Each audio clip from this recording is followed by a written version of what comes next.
respected course director and venue principal, Shri K.C. Meenaji, resource persons for this workshop, and all the HMs and PRTs of different Vidyalayas of Jaipur region attending this 3 days workshop on competency based learning skills in EVS. I am here to give you a small talk on how to inculcate scientific approach in primary students through EVS teaching. Now, I want to start my talk today with a small story. There was a man who was watching a butterfly to come out of the pupa. Like pupa is a stage in the life cycle of the butterfly. And from the pupa, the butterfly was struggling very hard to come out. And the butterfly was acting all the force, using all the force to come out, all the power to come out. And to the man, it seems that the butterfly is struggling very hard to come out of that pupa and to fly. So the man who was watching became impatient. He became impatient, and he thought of for his kindness and love and concern about the butterfly. He thought that I should help this butterfly to come out of the pupa. So what he did was he took a scissor and just cut the pupa's outer membrane so that the butterfly can come out. Butterfly indeed came out, but this butterfly was not able to fly. This butterfly was withered. This butterfly was inactive, and this butterfly was not active at all. Now, this butterfly, the man thought that now this butterfly will take some time and it will start flying. But to his utter surprise, the butterfly did not fly at all, because the butterfly's wings were not fully developed to fly.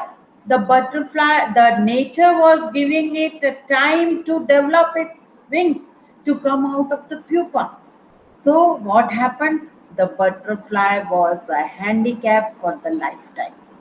The butterfly was not able to fly for the lifetime.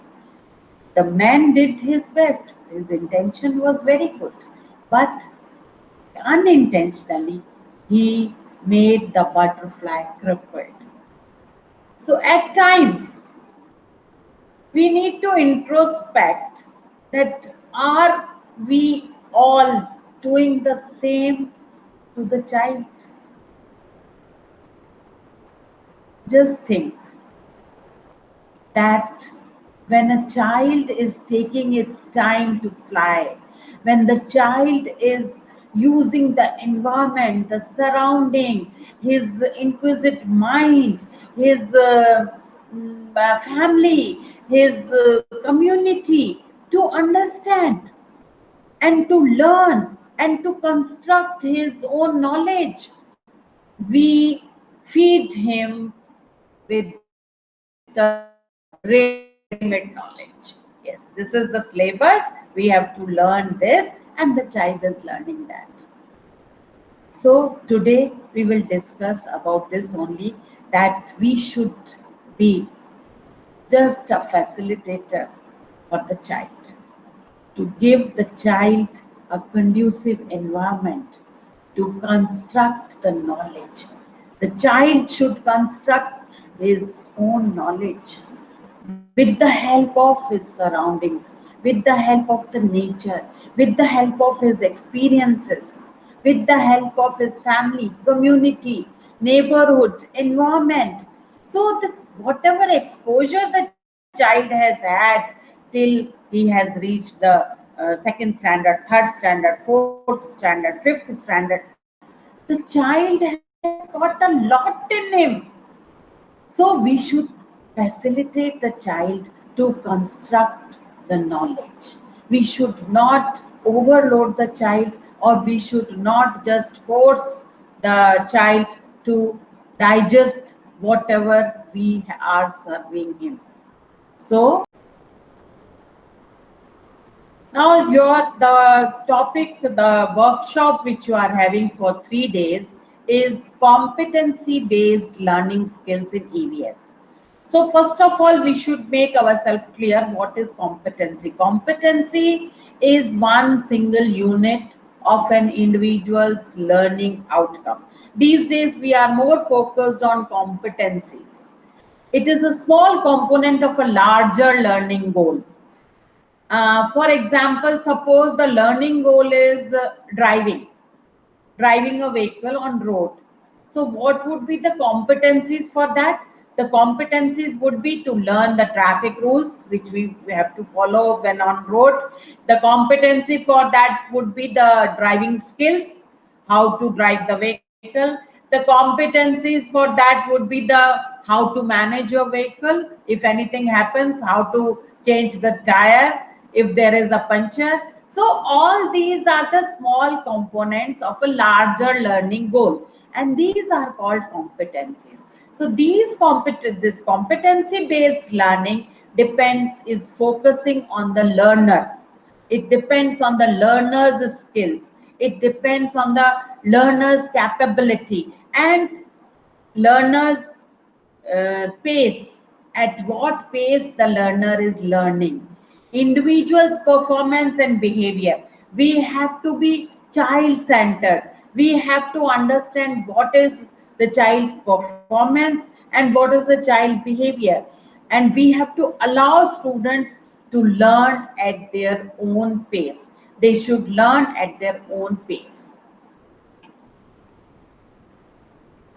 Now, what is scientific approach? Like we are want to inculcate the scientific approach in our students. What is scientific approach? Scientific approach is when we start asking why, when, how, what, especially why. Why the color of rose is red? Why the leaves are green? Why the clouds give us rain? Why there is rain? Why we get why apple falls like the Newton did. So these are the scientific approach is when you are inquiring about things. That is the scientific approach, and that is there in the child, that is there in each and every child. But we have to just give the conducive environment. We have to facilitate the child to bring out that approach from him. So what are the steps? Steps of scientific methods are observation. Every child is a keen observer. You ask him anything, he will tell you. If the smaller the child, the more observer he is, because we are experiencing this every day in our classroom. They know what the teacher is wearing, they know what the teacher said, they know how the teacher is behaving, they know how what their friends are doing.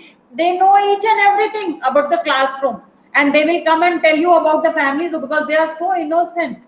They will come and tell you about their families. They will come and tell you about their neighborhoods. They are the keen observers. They keep watching each and everything all the time. Then they are identifying a problem also. In scientific method also, the second step after observation is identifying a problem or a situation. Then in a scientific method, we find out the probable ways for the solution. We think about probable ways for the solution of that particular problem. That we make hypothesis. Hypothesis is that we think that this might be the solution. So there can be many hypotheses. There can be one hypothesis. Whatever it is, whatever the probable solutions we think, the probable ideas which we are having about that situation. That is the making hypothesis. And then we have to prove our hypothesis by experimentation. This I'm talking about the scientific method. And then we inference, we give the result that yes, this is the, after experimentation, it is proved that this is the solution for this problem. So these are the steps of the scientific method. And if we keep these steps of scientific method in our mind, we can see that yes, the child is following all these steps. We have to just provide him the environment to do it step by step. A child has in him what a child is having in him: natural curiosity and an exploratory attitude. He wants to explore everything.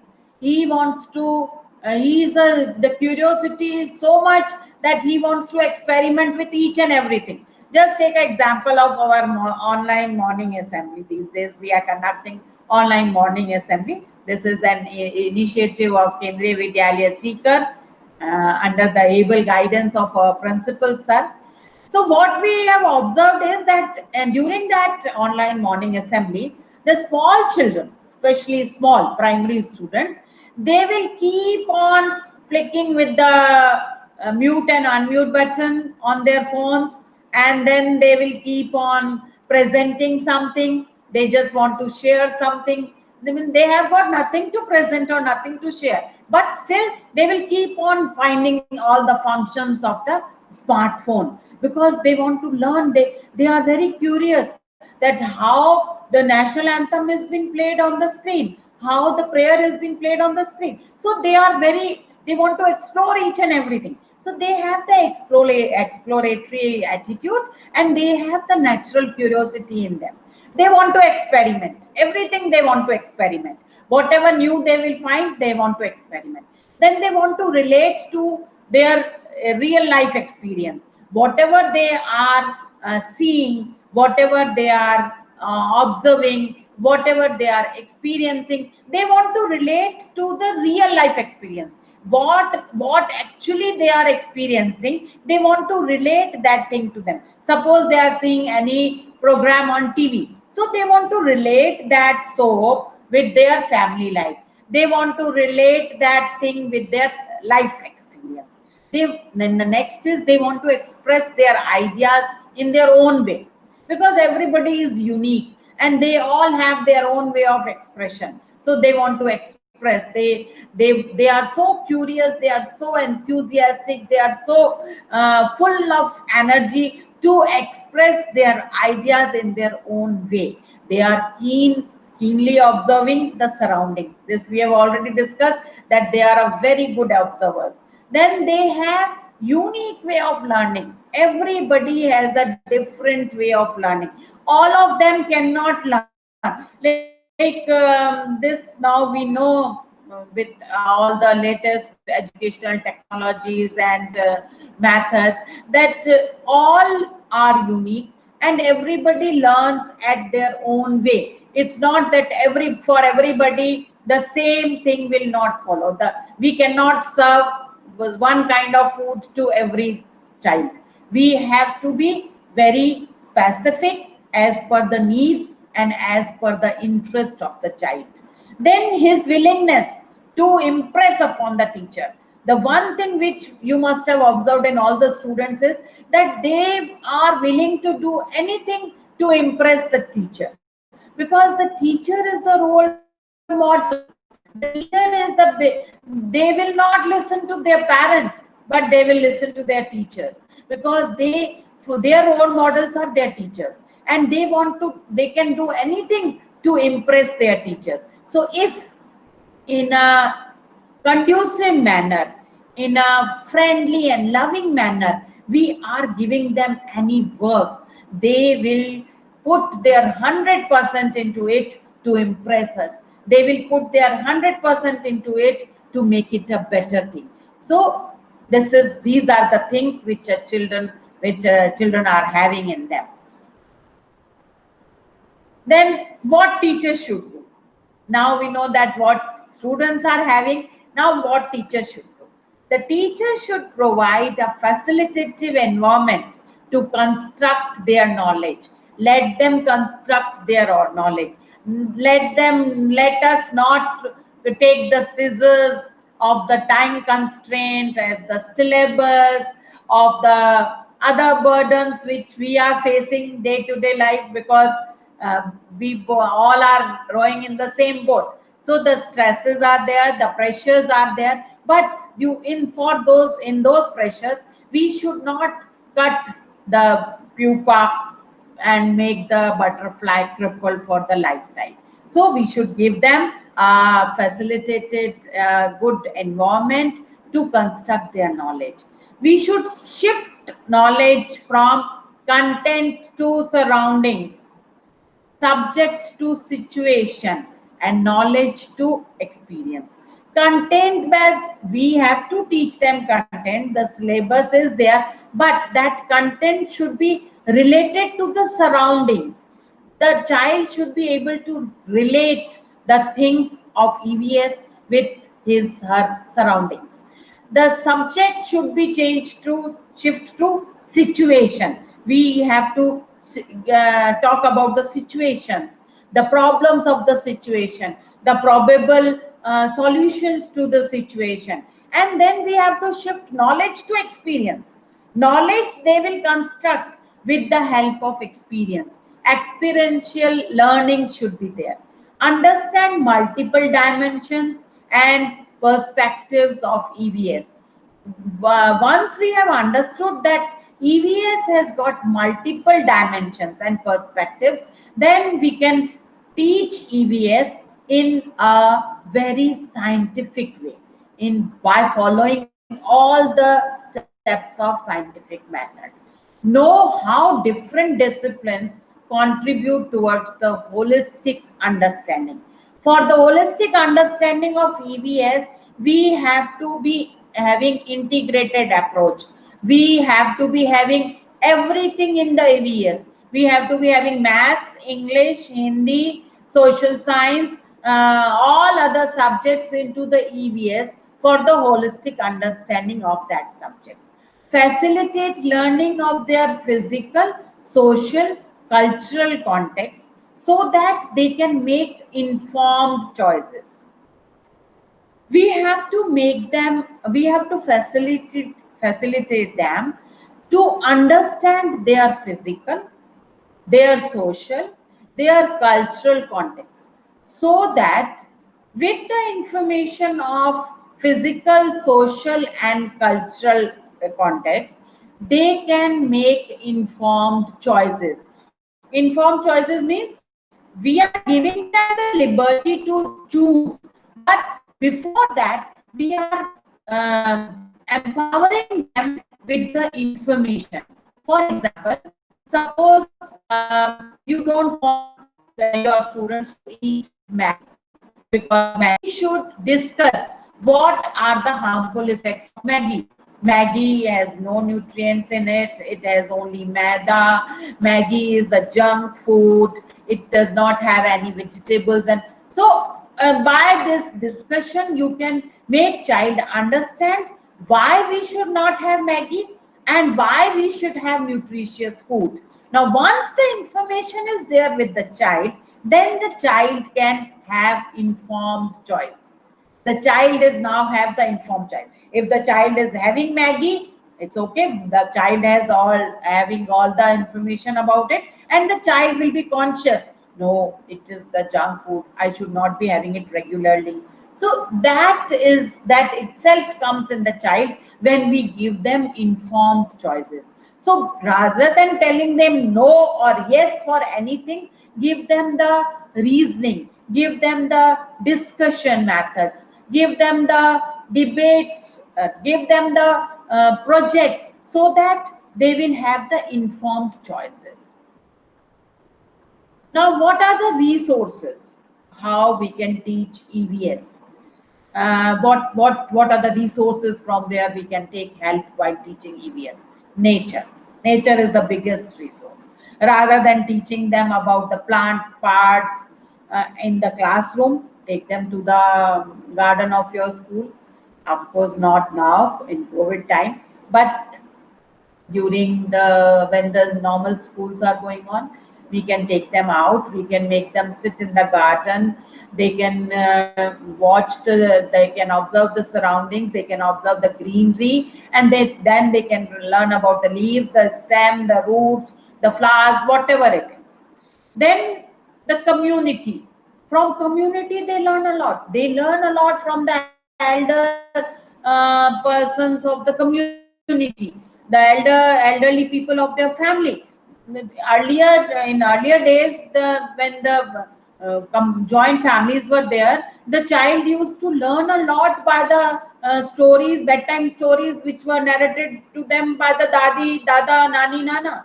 But these days, because of the nuclear family, this is also a disadvantage for the, or a barrier for the, in the learning of the child. So the community is a very good resource.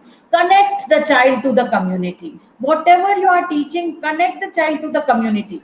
If you are teaching family, tell him to go and explore your family members, their behavior, their nature, what they like, what food they like, what, where they have traveled till today, what are their hobbies, what they keep doing. So, but there are various ways. From the community they can learn a lot. Then ICT, because of the ICT, these days we are the teaching and learning process is going on very smoothly during this COVID time, because uh, with the help of the ICT, the digital, and thanks to our Prime Minister for Digital India, every village and every city is having the connectivity, net connectivity.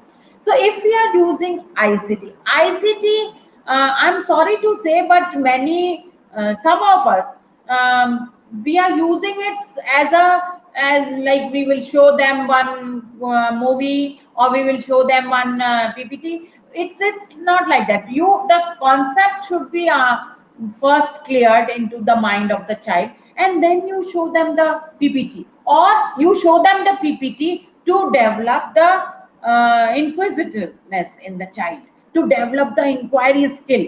After showing that video, the video or the PPT or whatever you are using, the documentaries should be such that it forces the child to ask questions. And after the showing that PPT or video, you ask the child anything, or you can teach and then show.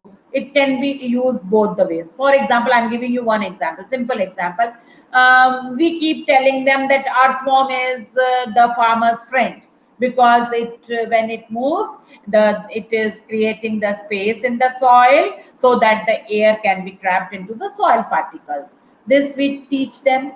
And if we are showing them a video where the earthworm is moving and the soil is becoming fluffy, the air particles are there, so that would be very good for the child. It will make the concept very clear.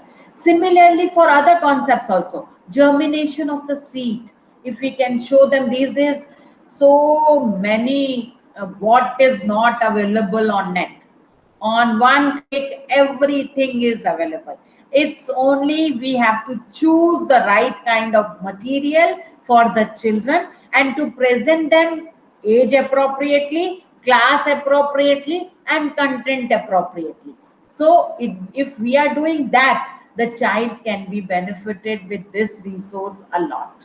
Then newspapers are still a very good resource for EVS teaching, because newspapers are helping the children to connect with the society, to connect with what is happening in the surrounding. Suppose in EVS, the student, he or she is teaching, is learning about air pollution, and next day he reads in the newspaper that this was the emission because of the air pollution, there is global warming, and this happened, the pollution level of Delhi was there, the pollution level of this. So this, they will be able to connect their content with this what is happening in the surrounding. So newspapers are also very good resources. Encourage your students to read newspaper, and encourage your students to cut the to have the cuttings of the newspaper, and they should paste them, the relevant and correlated topics they should paste with the that chapter, respective chapter.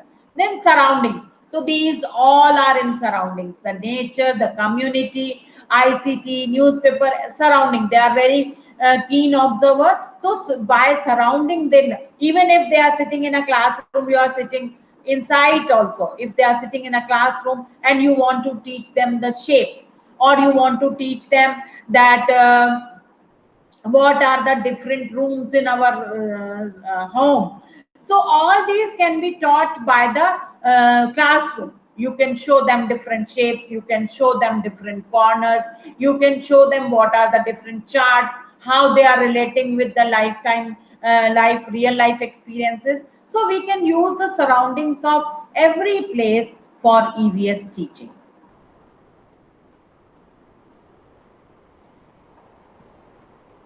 Now, what are the transactional strategies? How can we transact this scientific approach? How can we transact this EVS which we want them to inculcate with the scientific approach? What are the strategies for this? There are many strategies. There are no hard and fast six strategies or seven strategies. It depends on you. You let your creative mind fly and bring out the strategies for your topic.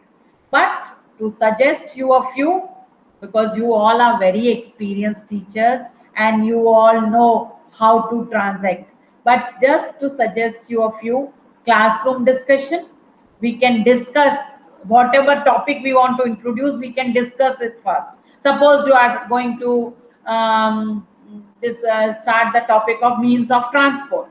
So what you can do is you can discuss with them, how have you come to the school today, in which transport, then what was there in the road, what other means of transport you saw, how much time did it take, did you take to reach the school, and so on. This is the discussion, and with discussion you will see that the child will come out with many other things.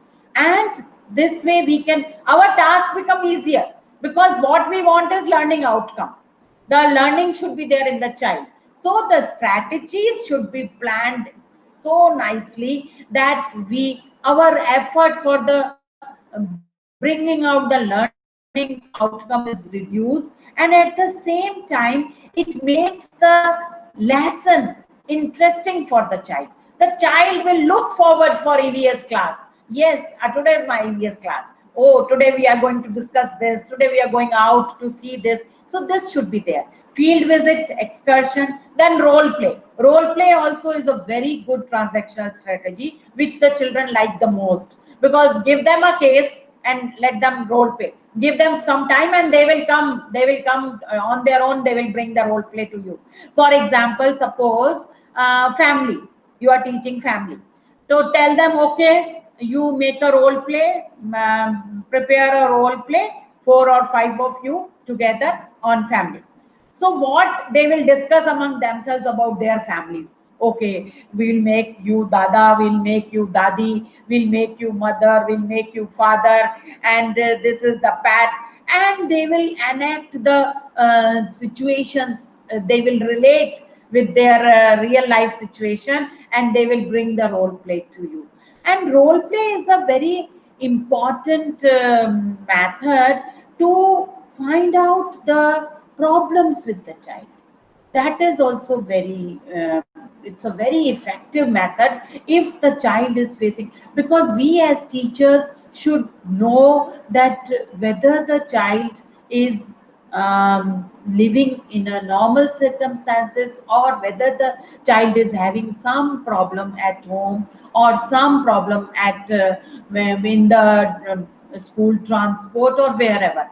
So through these role plays, the child, because they are very innocent, they just want to bring out whatever is there in their minds. So they will project, they will just give you the idea of the problems they are facing. They might not be taking them as a problems, but you as teacher can identify these problems and can help them by whatever methods, parents counseling, or maybe discussing with the principal, or whatever it is. We know the various methods. Then project based learning, give them a project is these days everything. You can give them anything from the surrounding, from their locality. They come from different localities, so give them anything, any landmark of their locality as a project. So they will write about that project. They will learn. These days KVS is giving lot of opportunities to students for these project based learning, especially in our national integration camps, the social science camps, social science exhibitions. So the project is also a very good method to transact. Then games and simulation, you can make them play games, because games they like, and primary students all the more like games. So with the help of the games, but you have to plan your game accordingly so that you get the learning outcome. And simulation is just providing that similar condition to the child. That is called simulation. Like flight simulation is there, so how to fly. So they are doing this and they have the feeling, so that is simulation. Then they have the simulation for you can say that swimming. So swimming also, they will do enact the simulation, they will enact the swimming. So these are the transactional methods by which we can. And ICT, as I told you, ICT can be used anywhere, anytime, and just to make your this interesting, ICT can be used. It can be used anywhere. Now, inquiry as an approach to facilitate learning. Inquiry. If you want to inculcate scientific approach, the inquiry is there in the child. As we discussed, that they are inquisitive, they want to experiment, and they are very curious. To that, we can bring out that inquiry mind of them. So inquiry as an approach to facilitate learning and to inculcate scientific approach. Inquisition is what if, or I wonder.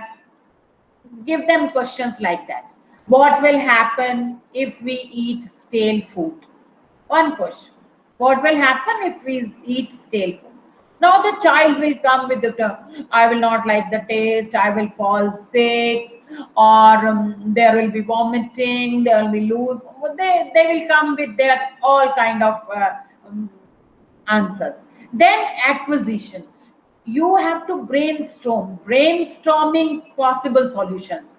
Now every child will bring with different answer. You give them throw one question, all will come with different answers as per their experience, as per their exposure, as per their community, as per their social structure, as per their cultural structure. They will come out with different answers. So you have to brainstorming possible, all possible solutions. How does food get spoiled? Then supposition. Suppose, then you start, I think, then they will say, I think this is because of that, I think this is because of that. Then you have to implementation. Let them implement. Okay, if we do that, then what will happen? That is implementation. Summation. Then you sum up the every question and every solution and every answer, sum them up for them. And then collecting evidences and drawing conclusion. Then you have to draw the conclusion that yes, we have discussed this problem, and we should be having these are the solutions, and these solutions, if we implement, we can come out of this solution. Exhibition, sharing and communicating the result. Now let them exhibit the energy, the enjoyment, the enthusiasm, that yes, they have come with the solution. And then let them share the skills, the communication. This will improve their communication skills also, and they will share with the other students that yes, this was my solution, and see, ma'am has also said that this can be one of the solution, so I was right. So this way the child learns in a very conducive environment. For example, like what are the questions, some questions which I have framed is that what the teacher can, how the teacher can initiate discussion. uh, we are taking this theme only, first one theme, that is stale food. You can take any theme because the approach should be thematic. You should be teaching theme wise, not the chapter wise. So theme is that stale food we have taken. How do you know that food is spoiled? What will happen if we eat spoiled food? How does food get spoiled? Do all food items spoil at the same time? If not, why? When food gets spoiled at your home, what do you do with it? What will happen if you put some water drops in any food item? By which method can milk, bread, vegetables, fruits be kept fresh for a week?